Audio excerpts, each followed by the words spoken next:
Thank you, Mr. Chairman. First, I want to thank you for putting this hearing together, and I think you brought some great witnesses. I also want to thank the speaker. It's always good to bring attention to issues, and so it's also obviously she honored us this morning.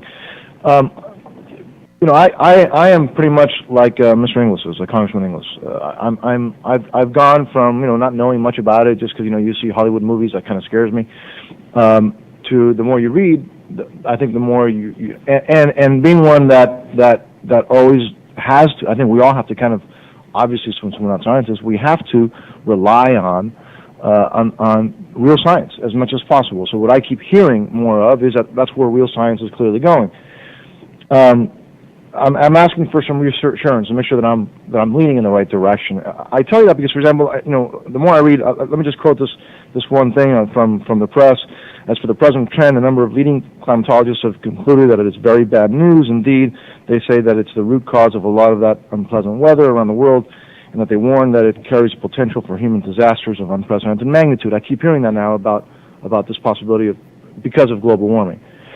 What scares me sometimes is that's not about global warming. That's an article in Fortune magazine from 1974 about climatologists now blame those recurring droughts and floods on global cooling trends.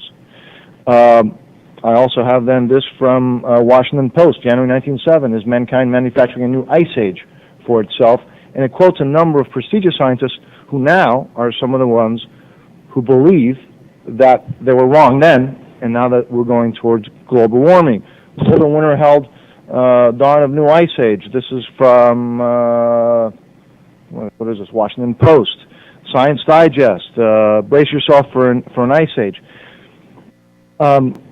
If we would have obviously gone ahead and acted because of what a number of very prestigious scientists would have said then, we would have been dead wrong.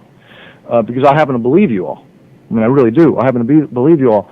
So what I'm asking for is reassure me that in 1970 we were still looking at science that the world was flat, and that prestigious climatologists were dead wrong, as I believe, because that's what I hear, and that now science has changed dramatically, and technology, which is what I think I've heard today, and that therefore that is wrong, and that the new consensus that we are in a warming trend is correct, and therefore that I can feel comfortable with that point of view.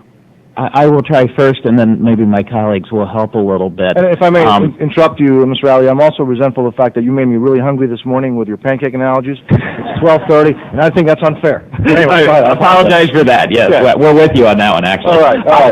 Okay.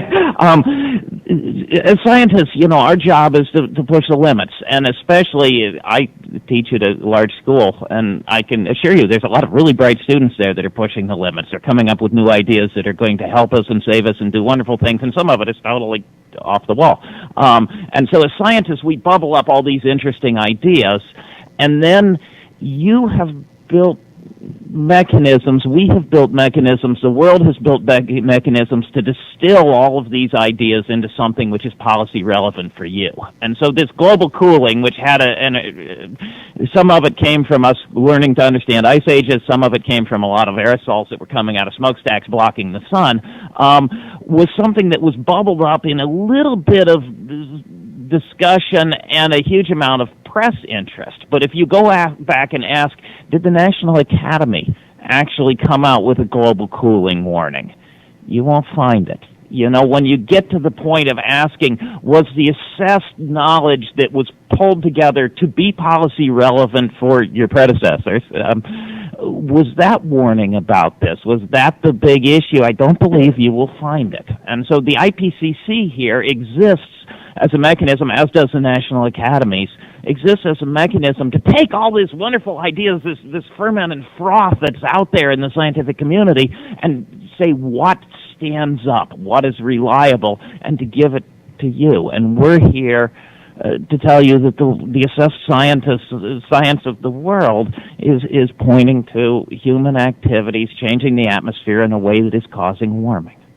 And I appreciate that. And would the gentleman from Florida yield just for 2 seconds? Yes, of course. On this side, of course.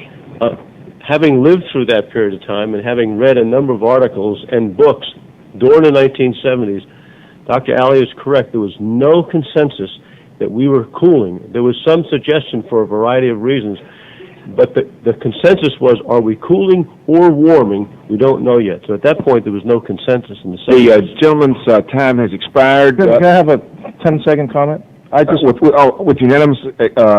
We'll see if I can get this unanimous consent. I wasn't able to get one earlier.